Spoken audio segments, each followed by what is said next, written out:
भगवान की पूजा करते समय असावधानी से यदि आपका हाथ जल जाए या अगरबत्ती को छू जाए तो क्या होता है? आपका हाथ तुरंत पीछे खिंच जाता है ना? लेकिन यह गाथा स्वतंत्रता की उस पुजारिन की है जो धधकती चिता में एक नहीं बल्कि 2 बार झोंकी जाकर के भी अपने निश्चय से तिल भर भी पीछे नहीं हटी। बात 1857 की है।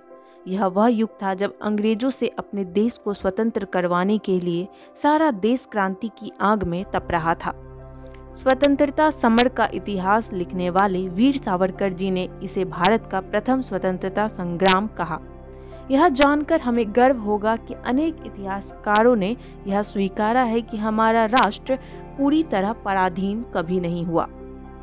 लेकिन 1857 का संघर्ष इतना व्यापक था कि उसे अंग्रेज के विरुद्ध क्रांति का उद्दात बिंदु कहना अनुचित नहीं होगा।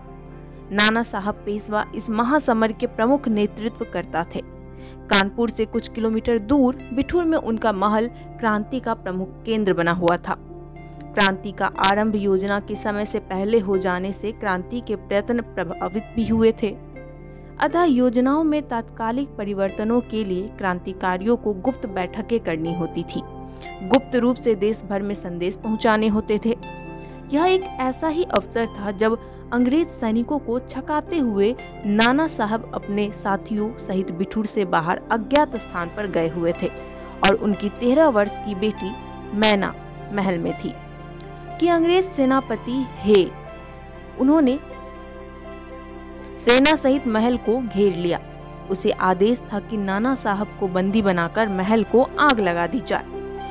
हे ने आग लगाने के पूर्व महल को लूट लेना ठीक समझा।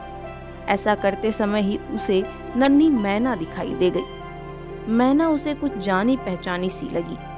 उसने कड़क कर पूछा, ए छोकरी, कौन है तू?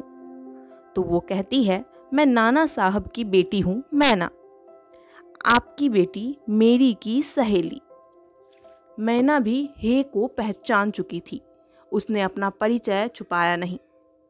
वो पूछते हैं, नाना कहाँ है? हम उन्हें ले जाने आए हैं, हे ने ऐसा पूछा। फिर उस लड़की ने कहा, वह मैं नहीं बता सकती, निर्भीक एवं स्पष्ट उत्तर दिया मैना ने। मैना के इस जवाब पर हे चिढ़ गया। हम यह महल जलाकर राख कर देने वाले हैं। जान बचानी हो तो बता दो नाना कहाँ है। उसी समय उसका वरिष्ठ अधिकारी कावान आ धमका।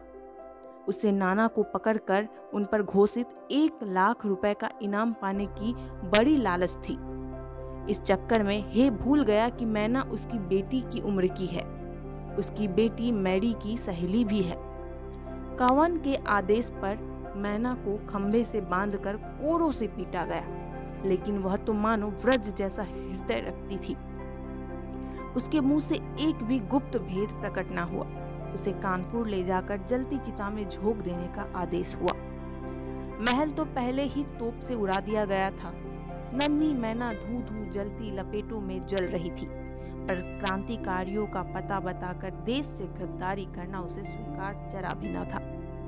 अधजली मैना को एक बार चिता से बाहर खींचकर फिर पूछताछ की, पर परिणाम अटल था।